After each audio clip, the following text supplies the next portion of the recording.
మనం ఇప్పుడు మాట్లాడుకోవాల్సిన మాట మాట అంటే యేసు ప్రభు గారు సిలువలో పలికిన 7వ మాట మనం ధ్యానించుకుందాం. లోకసువార్త 23:46. అప్పుడు యేసు గొప్ప శబ్దంతో కేక వేసి, తండ్రి నీ చేతికి నా ఆత్మను అప్పగించుచున్నానని ఆయన ఇలాగూ చెప్పి ప్రాణమును విడిచాడు. అప్పుడు యేసు గొప్ప శబ్దంతో కేక వేసి, తండ్రి నీ చేతికి నా ఆత్మను అప్పగించుచున్నాను అని ఆయన ఇలాగూ చెప్పి ప్రాణమును విడిచాడు. ఆత్మను అప్పగించాడు. దేవుడు సిలువలో ఏం అప్పగించాడు? తండ్రికి ఆత్మను అప్పగించాడు. ప్రాణము అనేది విడిచిపెట్టాడు అన్నమాట. ఆత్మయు ప్రాణము వేరు వేరు. ఆత్మయు ప్రాణము అనేది వేరు వేరు. ప్రాణము విడిచాడు. ప్రాణం అనగా మనం ఈ శరీరంని మన్నుని మట్టికి అప్పగించడం. ఆత్మ దేవుడు తన దయచేసిన దేవుని యొద్దకు చేరుతుందన్నమాట. ఆత్మకు తండ్రి దేవుడు మన పరలోకమందు నిత్యము నివసించేవాడు ఉన్నాడు కనుక మన ప్రాణం అనేది, శరీరం అనేది ఈ లోకంలో ఉన్నంత వరకు విడిచిపెడతాం. ఈ ఆత్మ తన తండ్రి దయచేసిన దేవుని ఎందుకు చేరుతుందన్నమాట. హెబ్రీయులకు రాసిన పత్రిక 4:12 చదువు. ప్రాణము ఆత్మయు ఎందుకనగా దేవుని వాక్యము సజీవమై బలము కలిగే 2 అంచులు గల ఖడ్గము వంటి వాడిగా ఉండి ప్రాణాత్మలను, కీళ్లను, మూలుగును విభజించినట్టు మట్టుకు కూర్చు హృదయం యొక్క తలంపులు ఆలోచనలు శోధించినవి. ప్రాణాత్మలను ఇక్కడైన రాసింది దేవుని వాక్యంలో. హెబ్రీయులకు రాసిన పత్రిక ఏం చేస్తుందంటే ప్రాణాత్మలను విభజించాడు దేవుడు. ప్రాణాత్మలను విభజించాడు. హృదయ ఆలోచనలు కూడా, తలంపులు కూడా వేరువేరుగా ఉన్నాయి. ఒక ఖడ్గము కంటే వాడిగా ఉంది. ఖడ్గం ఎలా ఉంటుందండి? వాడిగా, పొదులుగా, రెండు వేరువేరుగా ఉంటుంది. ఎంతైతే పొదులుగా ఉంటుందో ప్రాణాత్మను కూడా వేరుపరిచారు, విభజించారు. హృదయ యొక్క తలంపులు కూడా మన ఆలోచన తలంపులు అనేవి వేరువేరుగా ఉంటాయి. ఒకరొకరు ఒక విధంగా ఆలోచించవచ్చు, మరొకరు వేరే విధంగా ఆలోచించవచ్చు. అయితే సిలువలో దేవుడు తండ్రికి తన ఆత్మను అప్పగించుచున్నాడు, ప్రాణమును విడిచిపెట్టాడు. అయితే అప్పగించక ముందు యేసుక్రీస్తు ఎందుకు మరణించారు? ప్రాణము ఆయనకి ప్రాణం విడిచిపెట్టక ముందు ఏం జరిగింది? తండ్రి నిజంగా ఆయన ఏ పాపం లేని పరిశుద్ధుడిగా సిలువలో వేలాడనమాట. అయితే ఆయనకి ఆ మరణం అనేది ముందుగానే తెలుసు. తండ్రి చిత్తాన్ని, తండ్రి ప్రణాళిక యేసుక్రీస్తు మీద ఉంది కనుక యేసుక్రీస్తు ముందుగానే మరణించాడు. పిలాతు అంటాడు, ప్రభువా నిన్ను విడిపించడానికి నాకు అన్ని అధికారాలు ఉన్నాయి, చెప్పుము నిన్ను విడిపిస్తానంటే అప్పుడు యేసు ప్రభు గారు పిలాతుతో అంటాడు, నాకు అధికారం నువ్వు ఇవ్వవలసిన లేదు, నాకు పైన దయచేసి తండ్రి దగ్గర నుంచి నాకు అధికారం ఉంటే ఖచ్చితంగా నేను విడిపించబడతాను, ఖచ్చితంగా అక్కడ సిలువ నుండి నేను తొలగించబడతానని చెప్పి చెప్తాడు యేసు ప్రభు గారు. తండ్రి ఏ విధంగా అంటాడంటే ఇక్కడ జగత్ పునాది వేయబడక ముందే తండ్రి ప్రణాళికలో ఆజ్ఞ ఉందన్నమాట. సిలువలో మరణించాడు యేసుక్రీస్తు ముందుగానే తన ఆజ్ఞను నెరవేర్చడానికి, దేవుని ప్రణాళిక నెరవేర్చడానికి మరణం అనేది ఖచ్చితంగా నాకు అందించబడుతుంది, దేవుని ప్రణాళికలో ఉంది, తండ్రి చిత్తం నేను మరణించాలి అని చెప్పి ఆయన భూలోకానికి వచ్చి అన్ని ప్రణాళికలు నెరవేర్చి, ఆయన ఆజ్ఞను నెరవేర్చి, తండ్రి చిత్తాన్ని నెరవేర్చడానికి సిలువలో మరణించాడు. సిలువలో నీ కొరకు నా కొరకు ఆయన మరణించాడు అనమాట. ఆయనలో ఏ పాపమును లేదు, భేదమేమీ లేదు, అందరూ పాపం చేసి నశించిన వారే అని దేవుని వాక్యం తెలియజేస్తుంది. కానీ దేవుడు మనకి పరిశుద్ధుడు, పవిత్రం గల వ్యక్తి. ఇంకోటి అపోస్తుల కార్యములు 2:23 దేవుడు నిశ్చయించిన సంకల్పమును అనుసరించి ఈయనను దుష్టుల చేత సిలువ వేయించి చంపితిని. చాలు. అపోస్తల కార్యములో దేవుడు నిశ్చయించిన సంకల్పం ప్రకారము దుష్టుల చేత సిలువ వేయించింది. తండ్రికి తెలుసు దేవుడిని అది ఏ విధంగా నెరవేర్చాడో, ఆ యొక్క విధానాన్ని ఆ సిలువలో భరించిన యొక్క భయంకరమైన బాధను ఆయన కొరడాలతో కొట్టి వేశాడు. ఎండలో, పండించిన ఎండలో దొంగల మధ్యలో సిలువ వేయబడ్డాడు. ఆయన జగత్ పునాది ముందే నిర్ణయించబడక ముందే దేవుడు నిర్ణయించాడు అనమాట. ఆయన సంకల్పాన్ని బట్టి, నిశ్చయించిన సంకల్పాన్ని బట్టి దేవుడు సిలువలో దుష్టుల చేత సిలువ వేయించింది. దుష్టుల చేత సిలువ వేయించింది. అయితే దేవుడు తన ప్రాణాన్ని అప్పగించడానికి మనం ఎవరైనా అప్పగిస్తే మన ప్రాణాన్ని ఎవరైనా ప్రాణం కావాలి ఇవన్నీ నాకు నచ్చట్లేదు. అహంకారం ఉండొచ్చు, కొంతమందికి ఎక్కువ ధన సంపాదనలో ఉండొచ్చు, చాలా ఐశ్వర్యం ఉండొచ్చు, వాళ్ళకి ఎంతోమంది ఉన్నారు ఈ లోపల. మొన్న రవి పండుగ గారు చంపారు కదండి, ఆయన ఎందుకు అక్కడికి సికింద్రాబాద్ ఆ ప్రాంతాలకి సమాధి కార్యక్రమం నేను కూడా వెళ్ళాను. అయితే ఆయన దీన మనసు ఎలా ఉందంటే, ఆయన సేవకులు ఇక్కడ మన సంఘంలో ఉన్న ప్రజలకి ఆయన బాధ కలిగాడు అనమాట. ఎంత దీనత్వం అయింది చాలా దీనత్వం. ఆయన చనిపోయిన చాలా మంచి కార్యాలు, కొన్ని మంచి కార్యాలు దేవుడిని నడిపించడం, ఆయా ప్రాంతాల్లో దేవుడి ప్రకటించడం, అంతేకాకుండా అనేక మందికి ఉద్యోగ అవకాశాలు కల్పించడం, ఐటీ రంగాన్ని అనేక పనులు మంచి కార్యం చేశాడు. దేవుడు కూడా, యేసు ప్రభు కూడా శిష్యుల పాదాలను కడిగాడు. ఆ యొక్క దీనత్వం మనకి ఉండాలి. దేవుడు విధేయత చూపించాడు సిలువలో. సిలువలో ఏం చూపించాడంటే క్షమించాడు. ఎంత బాధించినా, ఎంత నిందించినా కానీ, అపహాసించినా కానీ దేవుడు క్షమించాడు. మనం కూడా క్షమించే గుణం ఉండాలి. ఎవరినైనా ఏదైనా అన్నా కానీ, పాటగాడి విషయంలో కావచ్చు, కొన్ని సందర్భాల్లో నేను కూడా చూశాను. పాటగాడి విషయంలో కావచ్చు, ప్రతి విషయంలో, వాక్యం చెప్పే విషయంలో కావచ్చు, ఎవరైనా ఏదైనా అన్నా కానీ మనం క్షమించే గుణాలు నేర్చుకోవాలి. విధేయత కలిగి ఉండాలి. అంతేగాని మనం వాళ్ళకి చేసి ఇవన్నీ నాకు నచ్చం, నేనంటే నీకు మాట్లాడలేదు కానీ నువ్వు నన్ను ఎలా చేసావు అలా చేసి చాలామంది చేస్తూనే ఉంటారు. ఐక్యలేదనో, పాట పాడలేదనో, వాక్యం ఒకరైనా ఒకరు చెప్పారన్నా చాలామంది. ఇవన్నీ మనం ఎలా ఉండాలంటే విధేయత కలిగి, మన సంఘంలో ఐక్యత కలిగి ఉండాలండి. ఐక్యత కలిగి మనం మందిరంలో నివసించాలి. అందరం ఒక్కటే, సంఘం అంతా ఒకటే. పెద్ద చిన్న, ధనవంతుడు, పేదవాడు, దరిద్రుడు, ఇవన్నీ ఏ భేదము లేకుండా అందరూ ఐక్యత కలిగి ఉండాలన్నమాట.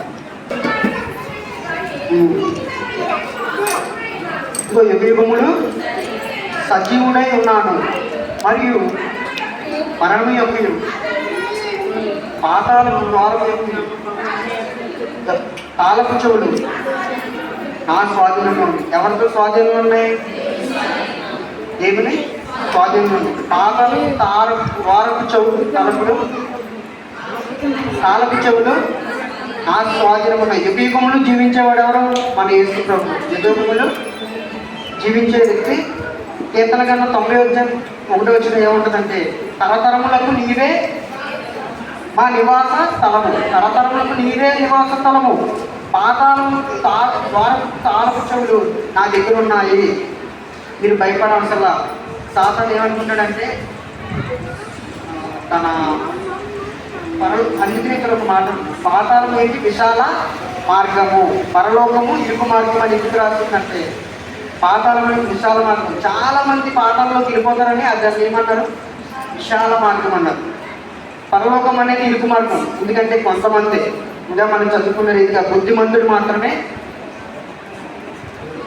తన పరలోకమందు సజీవుడిగా ఉంటాడని చెప్పి రాశాను. పరలోకం అనేది ఇరుకు మార్గం. అయితే తండ్రి తన పాతాళపు తాళచెవులు తండ్రి దగ్గర ఉన్నాయి కదా, ఆ పాతాళంలోకి వెళ్ళకుండా తన ఆత్మను రక్షించుకోవడానికి, పాతాళంలోకి వెళ్ళకుండా తను కాపాడుకోవడానికి తన ఆత్మలను రక్షించుకుంటున్నాడు.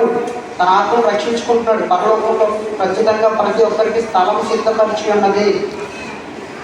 పరలోకంలో ప్రతి ఒక్కరికి స్థలము సిద్ధపరిచింది. అయితే మనం నడుచుకోవాల్సింది ఏంటి? దేవుని చిత్త ప్రకారం మనం నడుచుకోవాలి. తండ్రి చిత్త ప్రకారం ఏ విధంగా యేసు ప్రభు గారు నడుచుకున్నారు, అయితే సిలువలో మరణించాడంటే అదేవిధంగా మనం కూడా తండ్రి చిత్తాన్ని నెరవేర్చాలి. ప్రకటన గ్రంథం 22 అధ్యాయం 1 అధ్యాయం 5 మొదట నా నీతిని రాజ్యమును వెతుకుడి. నీతిని రాజ్యాన్ని వెతకడానికి సిద్ధపడాలి. మన అమ్మ ప్రతి ఒక్కరూ పరలోకం ప్రతి ఒక్కరూ వెళ్ళడానికి సిద్ధపడాల్సిన సూచనలు ఏంటంటే ప్రతి ఒక్కరూ నీతియు రాజ్యమును వెతకాలి. ఆయన ఆజ్ఞలకు లోబడి ఉండాలి. ఆయన ఆజ్ఞలకు లోబడి ఉండాలి. కట్టడాలను అన్నిటిని గైకొని విశ్వాసంతో ముందుకు వెళ్ళాలి. సమర్పణతో ఉండాలి. సన్నిధికి రావడం, దేవుళ్ళు సమాధానంతో జీవించడం. ఎన్ని శ్రమలు వచ్చినా, బాధలు వచ్చినా, ఇబ్బందులు వచ్చినా దేవుడు ఏం చేయలేదులే నాకు, చర్చికి వెళ్తున్నాను, ఏం చేశాడు దేవుడు నాకు, ఏమీ చేయలేదు దేవుడు అని మనం మొదట్లో అనుకుంటాం. ఒక్కొక్కసారి జరగకపోతే బాధపడతాం. అవన్నీ మనకు పరీక్ష లాంటివి. నన్ను దేవుడు ఖచ్చితంగా శ్రమ నుంచి, ఇబ్బంది నుంచి, ఆయా పరిస్థితుల నుంచి నన్ను విడిపించాడు. అందుకనే రీసెంట్గా ఒక పాట కూడా రచించడం జరిగింది. శ్రమలు ఎన్నో నా చుట్టూ వచ్చినా బెదరక సాగిపోయేదా నీలో దేవా, నీవే నా నమ్మకం, నా శ్వాసలో ప్రతిదినం. మనం విశ్వాసంతో ఉండాలి. శ్రమలు వస్తున్నాయి, కృంగిపోతున్నాను, దేవునిపై విశ్వాసం కలిగి ఉండి ప్రార్థన చేస్తే ఖచ్చితంగా శ్రమలు అనేవి సంతోషాలుగా మారుతాయి. ఖచ్చితంగా నెరవేరుస్తాడు దేవుడు. ఈ ప్రార్థనా శక్తి అనేది ఖచ్చితంగా ఉండాలి. ప్రార్థనా శక్తి అనేది ఎడతెగక ప్రార్థించాలి, పట్టుదలతో ప్రార్థించాలి. దేవుడు నా స్థితిని మార్చిన దేవుడు అనేక ఏమి ఇచ్చినా రుణం తీర్చుకోలేదు. ఎందుకంటే చాలామంది ఈ యొక్క జీవితాన్ని దేవుడు గడపకుండా అనేక చోట్లకి కానీ కొన్ని విషయాలకు దూరంగా ఉంటాడు.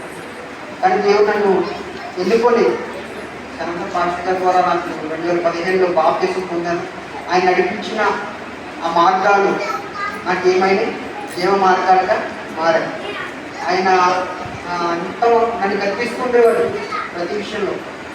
అటు అలా ఖచ్చితంగా ఆయన వెళ్ళి ప్రతి చోటకి, ఆయన సువార్త ప్రకటించిన ప్రతి చోటకి నేను వెళ్ళిపోను. దేవుడు ఆ విధంగా నన్ను ఖచ్చితంగా ఆయన విషయాలు కూడా నేను కూడా వెళ్ళిపోను.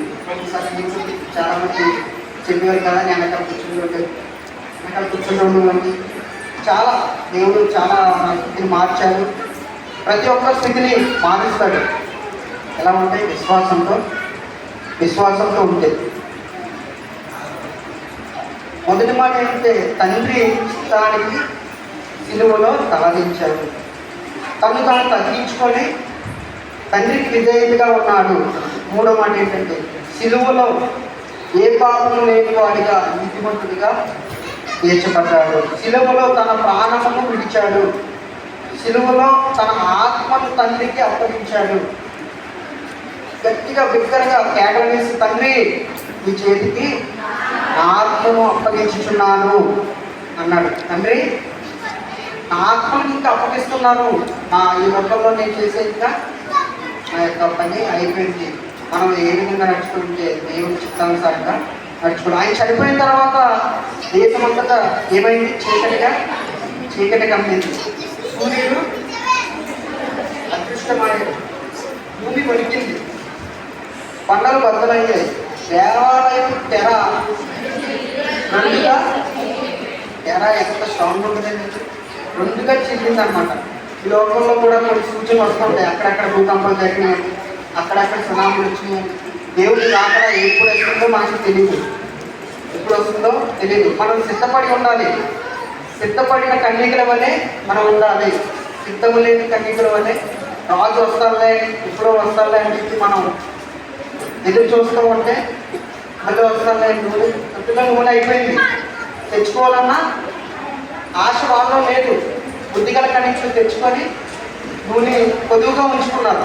అందుకనే దేవుడు రాకడ వచ్చినప్పుడు మనం సిద్ధపడి ఉంచాలి, సిద్ధము కలిగి ఉండాలి.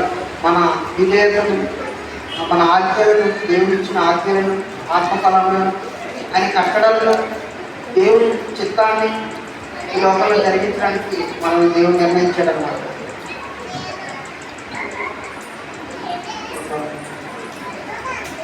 మనం చెప్పి దేవుడిని ముగిస్తాను. నిత్య జీవము. నిత్య జీవము. తండ్రి చనిపోయిన తర్వాత తన తండ్రి వద్దకు చేరాడు. ఎవరు మాట్లాడుతులేదండి. నిత్య జీవము మత్తయి సువార్త 25 వచ్చే 46 వచ్చి. మత్తయి సువార్త 25 వచ్చి. మీరు నిత్య శిక్షకుడు, నీతిమంతుడు, నిత్య జీవమునకు అంటే ఒకసారి చదవండి. మీరు నిత్య శిక్షకుడు, నీతిమంతులు, నిత్య జీవమునకు పోదురు. ఆమె నిత్య జీవానికి అందరము పోదుమని లేఖన గ్రంథంలో రాయించింది మత్తయి సువార్త. అందుకే దేవుని విధేయత కలిగి జీవిద్దాం. తండ్రి చిత్తాన్ని ఏ విధంగా చేసుకుంటున్నారు, ముందే ప్రణాళిక కలిగి ఏ విధంగా అయితే సిలువలో మరణించాడు, తండ్రి చిత్త ప్రకారమే ఆయన మరణించాడు. అంతేగాని పిలాతు వాళ్ళని దుష్టులు చంపిడి, అనేక మంది చంపారనుకుంటారు. కానీ తండ్రి చిత్తారు. దేవునికి శక్తి లేదా దేవుడు ఇదిగో కలుగులు కాక అనగా ఆది కాలంలో కలిగింది. 6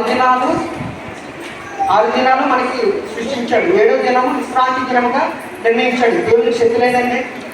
ఆ రోజు వాళ్ళ నుంచి దూరం అవ్వడానికి ఆయనకి శక్తి ఉంది, బలం ఉంది. తండ్రి వేడుకుంటే ఒక్క నిమిషంలోనే వాళ్ళందరినీ హతమార్చాడు. మోషేని ఏ విధంగా ఆ యొక్క ఎర్ర సముద్రాన్ని దాటించాడు దేవుడు, ఆ విధంగానే అనేక అద్భుతాలు చేయొచ్చు. అక్కడ ఉన్న వ్యక్తుల ద్వారా కావచ్చు, అనేక మంది శుద్ధి ద్వారా కావచ్చు, జరిగించవచ్చు. కానీ ఎందుకు తండ్రి చిత్తానికి విధేయత కలిగి జీవించాడు అంటే ఆయన ప్రణాళిక, తండ్రి ప్రణాళిక ముందే ఉంది కనుక తండ్రి చిత్త ప్రకారం మరణించాడు. మనం కూడా దేవుడి చిత్త ప్రకారం జీవితం. ఈ మాటలను దేవుడు దీవించి ఆశీర్వదించుడుగా.